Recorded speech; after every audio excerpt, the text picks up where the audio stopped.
Gauss से हम start करते हैं, ठीक है। गॉस साहब ने क्या कहा था? गॉस साहब ने कहा था कि किसी भी सरफेस में उसके अंदर जितना चार्ज होगा, ठीक है, तो मानते हैं ये कोई सरफेस है और सरफेस का नाम कोई भी ये सरफेस ए है, और कोई पूछेगा हमारा electric flux due to surface A, उसका मान कितना होगा? Q inside by epsilon not.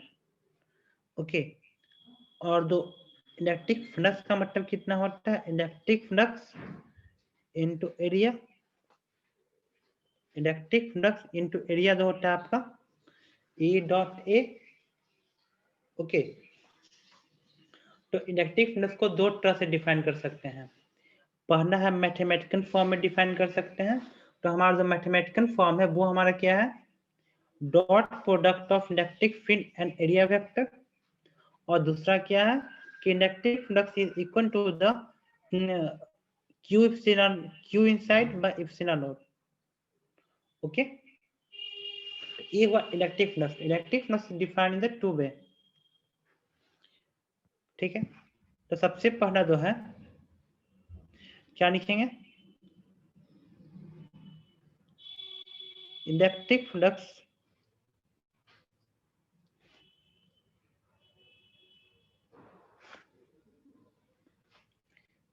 is equal to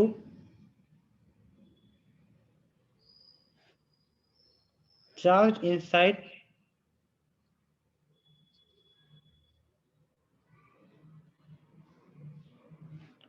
by epsilon naught। Okay, तो इलेक्ट्रिक फ्लक्स हमारा क्या हो? Charge inside by epsilon not. और इसी को हम अगर दूसरे फॉर्म में लिखेंगे तो क्या लिखेंगे? इलेक्ट्रिक flux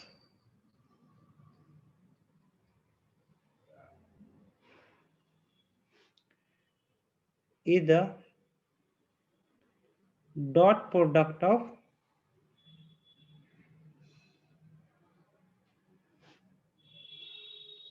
electric field and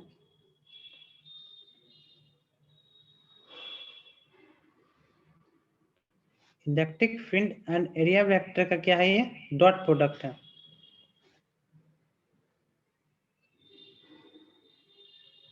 okay, तो electric flux is a dot product of electric field and area vector.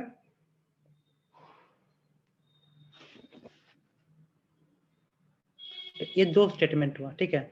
तो इलेक्ट्रिक फ्लक्स के बारे में अगर हमको बात किया जाए तो इलेक्ट्रिक फ्लक्स हमारा कितना होगा? Electric field dot area vector. Okay, तो अगर हमारा जो है दोनों के बीच में 0 डिग्री हो, ओके, अगर थीटा का मान हमारा 0 डिग्री होगा तो हमारा इलेक्ट्रिक फ्लक्स का मान कितना होगा?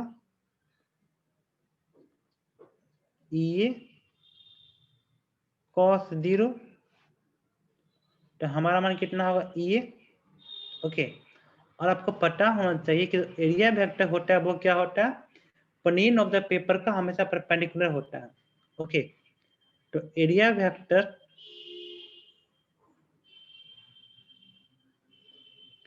इज ऑलवेज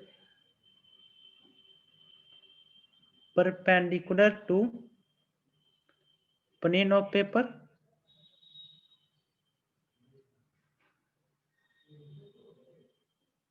ओके, तो अगर हमको बात किया जाए यहाँ पे कि ये हुआ हमारा इलेक्ट्रिक फील्ड करना है। ओके, और ये होगा हमारा एरिया वेक्टर। ओके, ये हुआ हमारा एरिया, ये हुआ प्लेन।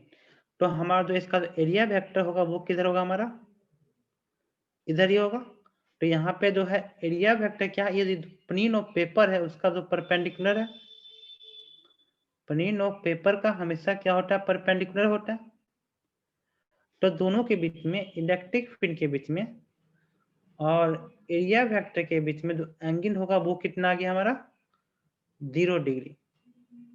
तो हमारा जो इलेक्ट्रिक फ्लक्स का मान होगा वो कितना होगा? ये, और यही इसका जो होगा मैक्सिमम वैल्यू होगा। ठीक है, कॉन्सेप्ट नंबर 1। ओके, तो नीट उट में ऐसा क्वेश्चन पूछा हुआ, नीट में चाहे जेईई में ऐसा क्वेश्चन पूछा हुआ है कि ये हुआ आपका इलेक्ट्रिक फील्ड, ठीक है, ये हुआ इलेक्ट्रिक फील्ड का डायरेक्शन, और ये हुआ आपका एरिया वेक्टर, ये हुआ आपका एरिया वेक्टर। ओके, इस टाइप का कोई एरिया दे दिया, ठीक है। तब आपसे पूछेगा कि इलेक्ट्रिक फ्लक्स का मान कितना होगा, तो यहाँ पे जो थीटा का मान है इलेक्ट्रिक फील्ड और एरिया वेक्टर के बीच में, वो कितना है, 90 डिग्री। ओके, तो हम क्या लिखेंगे, E dot A, it is a dot product है हमारा, क्रॉस प्रोडक्ट नहीं है, तो क्या लिखेंगे यहाँ पे, ई कॉस 90, और कॉस 90 का मान कितना होता है हमारा 0, और 0 से किसी संख्या को गुना करने से हमारा मान कितना होगा 0, तो हमारा जो इलेक्ट्रिक फ्लक्स का मान है वो कितना आएगा हमारा 0 आ गया। ओके, तो इलेक्ट्रिक फ्लक्स जो आ गया हमारा, इसके थ्रू आ गया, वो हमारा कितना आ गया, 0 आ गया।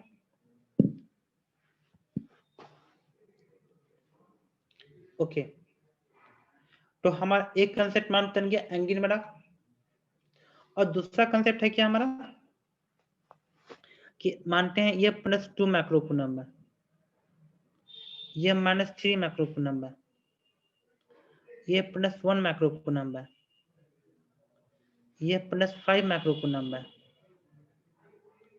ओके, इस टाइप का बहुत सारा आपके पास चार्ज है।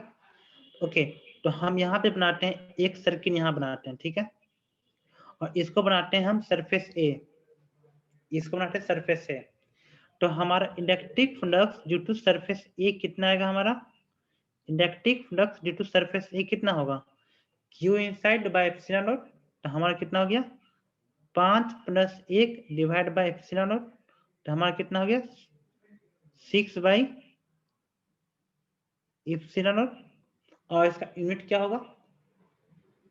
ओके, तो यूनिट की बात करते हैं, तो देखो इलेक्ट्रिक फ्लक्स का यूनिट कितना होगा, अब यहाँ पे बात आ गया। ओके, तो देखो इलेक्ट्रिक फील्ड का कितना होता है आपका, न्यूटन पर मीटर, न्यूटन पर मीटर।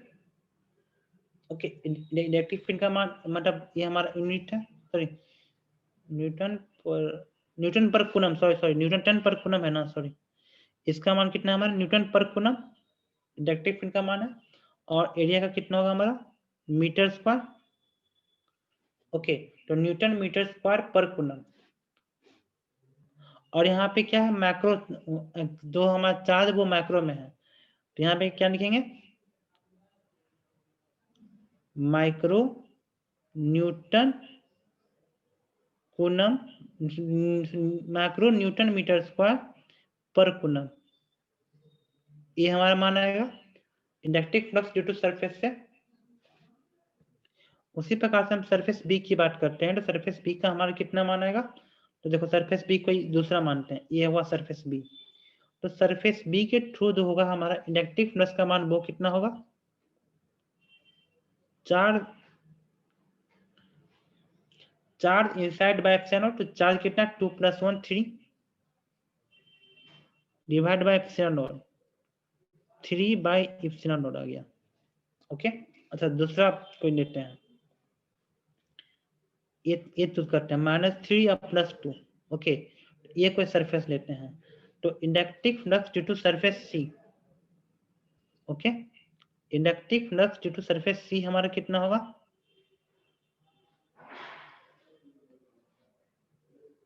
उसका मान कितना होगा हमारा +2 -3 डिवाइड बाय एप्सिलॉन नॉट, तो हमारा मान कितना हो गया -1 बाय एप्सिलॉन नॉट। ओके, तो हमारा जो इसका जो इलेक्ट्रिक फ्लक्स का जो मान आ गया वो हमारा कितना हो गया -1 bye epsilon not.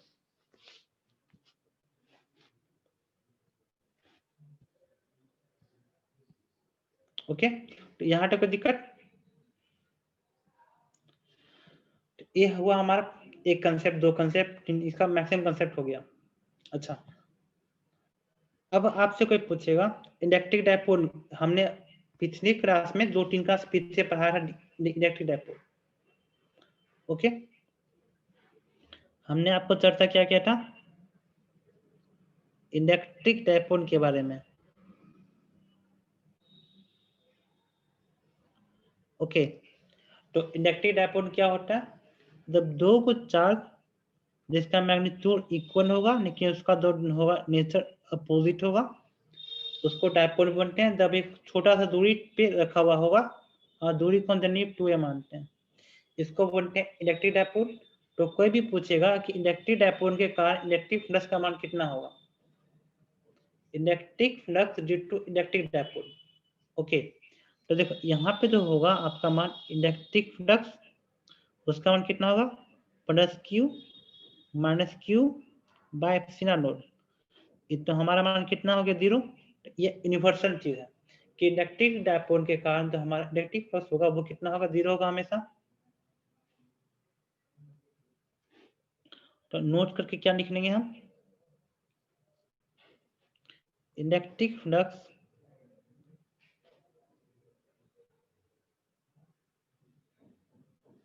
Due to electric dipole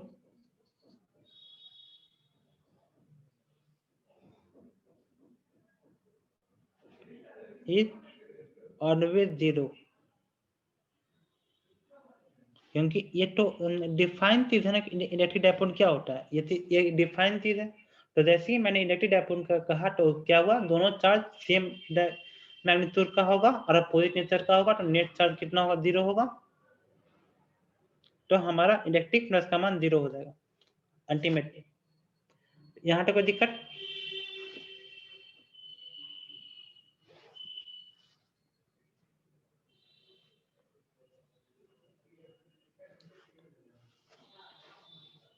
यहाँ तक कोई दिक्कत?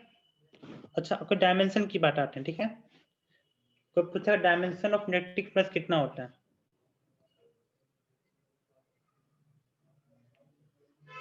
डायमेंशन ऑफ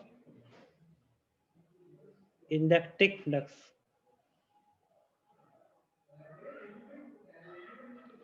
के डायमेंशन ऑफ इलेक्ट्रिक फ्लक्स की बात करते हैं। तो इसका मान कितना होता है, इलेक्ट्रिक फ्लक्स का डायमेंशन की बात करते हैं। ये कितना था हमारा, इलेक्ट्रिक फील्ड इनटू एरिया। तो इलेक्ट्रिक फील्ड क्या होता है, force per unit coulomb into area. Force का कितना होता है, एम इन टी माइनस 2, और कूलम का कितना होता है, ए इंटू टी, और एरिया का कितना होगा आपका, एन स्क्वायर। तो आपका कितना हो गया, एम एन क्यू टी पे पावर माइनस 3 ए पे पावर माइनस 1। ओके, तो कभी कभी जो था सिंपल चीज पूछता है, उसको हमको निकालने आना चाहिए, याद करने की कोई जरूरत नहीं है। M N Q T minus 3 A पे पावर माइनस 1। ओके, तो this is the dimension of electric flux.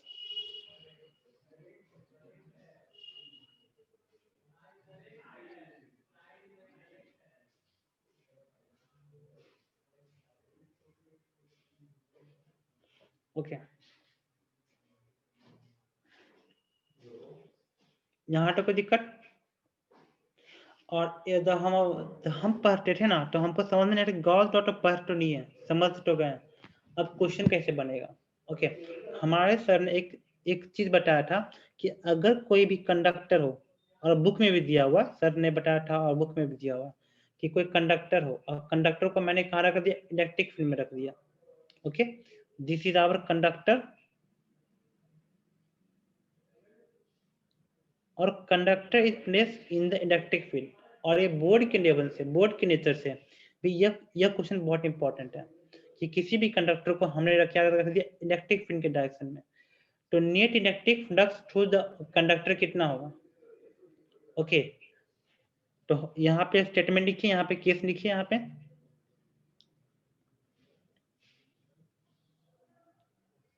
when conductor is placed in a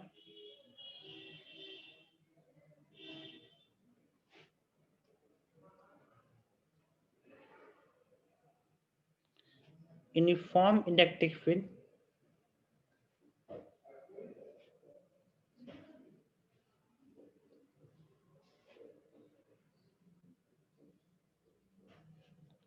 then net electric flux कितना होगा?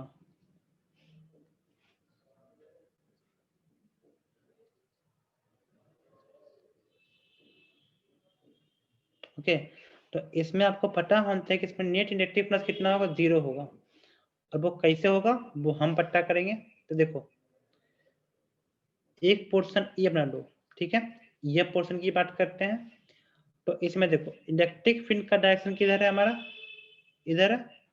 और इसमें जो एरिया वेक्टर है वो हमारा किधर होगा? इधर होगा। तो electric flux due to this surface कितना होगा? Electric flux due to this surface कितना होगा हमारा? इसको सरफेस ए मानते हैं। तो ये कितना होगा हमारा? E dot A. और ई डॉट ए का मान कितना होगा हमारा? ई ए cos 0, और cos 0 का मान 1 होता है। तो आपका मान कितना हो गया? ई ए पॉजिटिव में। अब यहाँ बात करते हैं, यहाँ पे इलेक्ट्रिक फील्ड का मान इधर है और इसमें जो एरिया वेक्टर है वो हमारा इधर है। ओके, तो यहाँ पे जो होगा इसको मानते हैं सरफेस पी।